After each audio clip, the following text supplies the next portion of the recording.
काला ढूंगी में आज भी मौजूद है 170 साल पुरानी लोहा भट्टी, जहां अंग्रेजी शासन में पत्थरों को गलाकर निकाला जाता था लोहा। काला ढूंगी के इतिहास में दर्ज है उत्तर भारत की पहली लोहा भट्टी। काला ढूंगी का इतिहास केवल प्राकृतिक सौंदर्य और पर्यटन स्थलों तक ही सीमित नहीं है, बल्कि ये औद्योगिक दृष्टि से भी महत्वपूर्ण रहा है। वर्ष 1856 में अंग्रेजी शासन के दौरान यहाँ उत्तर भारत की प्रथम आयरन फाउंड्री का स्थापना की गई थी। ब्रिटिश काल में काला ढूंगी के आसपास की पहाड़ियों में लोहा मिश्रित पत्थर प्रचुर मात्रा में पाए जाते थे। अंग्रेजों ने इन पत्थरों का उपयोग कर यहाँ लोहा गलाने की भट्टियां स्थापित की। इन भट्टियों में पत्थरों को गलाकर उच्च गुणवत्ता का लोहा निकाला जाता था। उस समय ये लोहा मुख्यतः रेलवे लाइन बिछाने के लिए प्रयोग होता था और काला ढूंगी से तैयार लोहे को भारत के विभिन्न हिस्सों के रेलवे स्टेशनों तक भेजा जाता था। ये आयरन फाउंड्री न केवल उस समय की औद्योगिक प्रगति का प्रतीक थी, बल्कि स्थानीय स्तर पर रोजगार और तकनीकी ज्ञान का केंद्र भी बनी। आज भी काला ढूंगी में लगभग 170 साल पुरानी लोहा गलाने की भट्टी मौजूद है, जो उस गौरवशाली औद्योगिक इतिहास की गवाही देती है। देश विदेश के तमाम पर्यटक इस इतिहास को देखने पहुँचते हैं।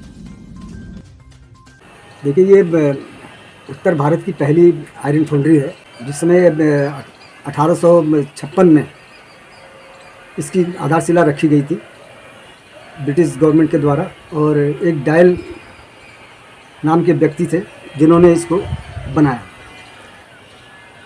डेविड एंड कंपनी के नाम से ये यहाँ पे लोहे को गलाया जाता था। यहाँ से पत्थरों को लाया जाता था और उस पत्थर से लोहा निकाला जाता था। उस समय यहाँ पे 250 मजदूर जो हैं, क्षेत्रीय जो है, इस आयरन फाउंड्री से जुड़े हुए थे। उनको रोजगार का माध्यम भी था। और इसके जो लोहा बना, इसका लोहा बनने के बाद कई रेलवे स्टेशनों को, क्योंकि रेलवे का डेवलपमेंट भी था, लोहा यहाँ पे प्राप्त नहीं था, तो यहाँ के जो पत्थर हैं काला ढूंगी में, तो उस पत्थरों को जो है इन्होंने निकाला और 4 आयरन फाउंड्रियाँ बनाई। पहली आयरन फाउंड्री तो उत्तर भारत की पहली आयरन फाउंड्री है जहाँ पे हम इस समय खड़े हैं। और दूसरी जो है कोटाबाग में है, देचौरी में, और तीसरी जो है खुरपाताल में है, और चौथी जो है रामगढ़ में है। तो ये चारों फाउंड्रियाँ जो हैं अब अपने अस्तित्व को खो चुकी हैं। 3 फाउंड्रियाँ, एक यही बची हुई थी। तो ये तो इसका इतिहास रहा है। यहाँ लोहा गलाने के लिए भारी मात्रा में लकड़ी की आवश्यकता पड़ती थी। इसके चलते काला ढूंगी के घने जंगलों की अंधाधुंध कटाई शुरू हो गई। जंगलों की तीव्र गति से हो रही इस हानि ने पर्यावरण पर गंभीर असर डाला। जंगलों के अधिक दोहन और पर्यावरण को हो रहे नुकसान को देखते हुए उस समय के कुमाऊं कमिश्नर रहे सर हेनरी रेमजे ने वर्ष 1876 में इन भट्टियों को बंद करा दिया। ये फाउंड्री यहाँ पे स्टार्ट हुई और उनको लोहा मिला, तो मेनली जो है जंगलों से बहुत सारे पेड़ लाया जाता था और यहाँ पे भट्टियों में 3 भट्टियाँ हैं, इनमें लगाई जाता था। तो काफ़ी लकड़ी जो है यहाँ से जंगल से दोहन होता रहा। जंगलों के काफ़ी कटान की वजह से जो है, तो उस समय के कमिश्नर साहब रहे सर हेनरी रेमजे साहब ने इस पर बैन लगा दिया। और ये 1876 में उन्होंने इस पर बैन लगाया। तब से ये जो है फैक्ट्री बंद हो गई। और इसी फैक्ट्री को चलाने के लिए जो आप अभी यहाँ पे एक कैनाल थी, जो अभी सामने आप देखेंगे उस कैनाल को, तो उस आयरन फाउंड्री के लिए वो कैनाल यहाँ पे लाया गया कि उस जो लोहा बन रहा है उस लोहे को पकड़ा कैसे जाएगा। तो इसलिए उन्होंने उस लोहे को ठंडा करते गए और लोहा उनको मिलता रहा। तो इस प्रकार से ये कैनाल भी हमारे यहाँ बहुत बड़ी एक हेरिटेज थी। सन 1874 में लोहा भट्टी बंद हो जाने के बाद से उत्तर भारत की इस प्रथम आयरन फाउंड्री का इतिहास धीरे धीरे खंडहर में बदलने लगा। लगभग 170 साल पुरानी ये ऐतिहासिक लोहा भट्टी उपेक्षा का शिकार होकर विलुप्त होने की कगार पर पहुंच चुकी थी। ऐतिहासिक धरोहर के संरक्षण की पहल तब हुई जब वर्तमान कुमाऊं कमिश्नर दीपक रावत, डीएम नैनीताल वंदना सिंह और काला ढूंगी विधायक वंशीधर भगत स्वयं इस धरोहर को देखने पहुंचे। उस दौरान कॉर्बेट ग्राम विकास समिति ने विधायक से भट्टियों को बचाने की मांग रखी। विधायक वंशीधर भगत ने इस मुद्दे को मुख्यमंत्री तक पहुंचाया, जिसके बाद 1,53,00,000 रुपए की धनराशि इसको संरक्षित करने के लिए स्वीकृत हुई। पर्यटन विभाग ने लोहा भट्टियों को जीवित करने का कार्य आरंभ किया। अब विभाग का कहना है कि लोहा भट्टी के संरक्षण का काम पूरा हो चुका है। मार्ग बनाने के लिए काला ढूंगी वन विभाग को कुछ धनराशि भेजी गई है। हालांकि स्थानीय लोगों और कॉर्बेट ग्राम विकास समिति का कहना है कि जो काम हुआ है वह संतोषजनक नहीं है। उनका आरोप है कि फाउंड्री के ऐतिहासिक महत्व और संरचना के अनुरूप संरक्षण कार्य नहीं किया गया।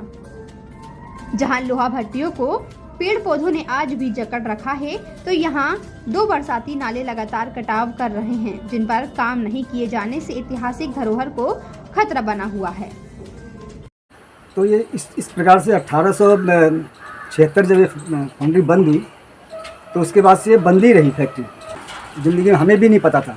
काफ़ी रिसर्चों के बाद, हमारे वन विभाग के अधिकारियों के द्वारा कराए गए प्रशिक्षण के बाद हमें भी पता लगा कि यहाँ पे एक आयरन फाउंड्री है। हम लोगों ने भी, हमारी समिति कॉर्बेट ग्राम विकास समिति यहाँ पे इसको देखने के लिए भी आई, क्योंकि हम लोग यहाँ पे इको टूरिज़्म का भी काम करते हैं। तो उस समय हम लोगों ने, तब तक ये फाउंड्री जो है काफ़ी अस्त व्यस्त थी। हम तो काफ़ी जो है, हमने भी प्रयास, इसमें समिति ने कहा, इसमें हमारे जो है मीडिया बंधु जो हैं, बहुत सारी खबरें जो है इन्होंने जो है यहाँ पे चलाई, जिससे जो है कालाडूंगी के जो आयरन फाउंड्री है वो एक जो है बहुत बड़ी रूप से हाईलाइट जो हुई, वो हमारे पत्रकार बंधुओं की बदौलत हुई। मैं उनका धन्यवाद भी आपके चैनल के माध्यम से देना चाहता हूँ। तो इस प्रकार जो है हम लोगों ने एक पत्र जो है बंशीधर भगत जी, कालाडूंगी विधायक जी को हम लोगों ने दिया कि एक धरोहर है और इसको संरक्षण करना है। तो माननीय विधायक जी ने तुरंत जो है इसका संज्ञान लेते हुए माननीय मुख्यमंत्री जी के पास गए और काफ़ी प्रयासों से उन्होंने इस आयरन फाउंड्री के लिए 1,53,00,000 रुपए का बजट जो है उस सरकार द्वारा अवमुक्त करवाया और वो पर्यटन विभाग इसकी कार्यदायी संस्था बनी और फिर इसमें जो है पर्यटन विभाग ने यहाँ पे काम किया। तो जो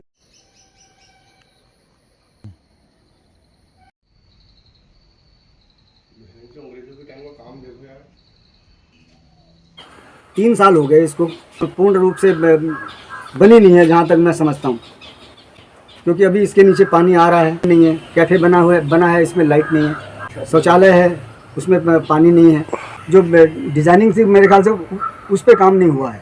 स्ट्रक्चर जितना बना हुआ है, बाकी ये स्ट्रक्चर है, बाकी वो है। तो ये तो एक देखने का विषय है कि ये इसमें क्या हो सकता है। हमने जो है पर्यटन विभाग को, जिस समय काम शुरू हुआ, हमने उनको यहाँ की स्थिति के बारे में बताया था कि ये पूरा जंगल का पानी जो है वो आयरन फाउंड्री के पीछे से होते हुए निकलता है। तो उन्होंने उस समय कहा था कि उन्होंने कहा बिल्कुल इसमें हम इसका खड़ंजा करेंगे और इसका एक स्लोप दे देंगे पानी का, बिल्कुल तेज़ी से स्पीड में पानी चले जाएगा।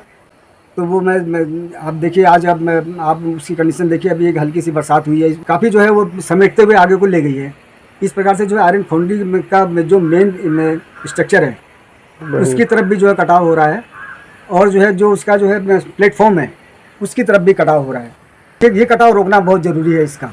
ये जो बरसात का पानी, पूरे जंगल का जो है पानी जो आता है वो आयरन फाउंड्री के पीछे से निकलता है और ठीक उसके बगल से पूरब की ओर निहाल नदी आती है, उसका नाला भी उससे निकलता है।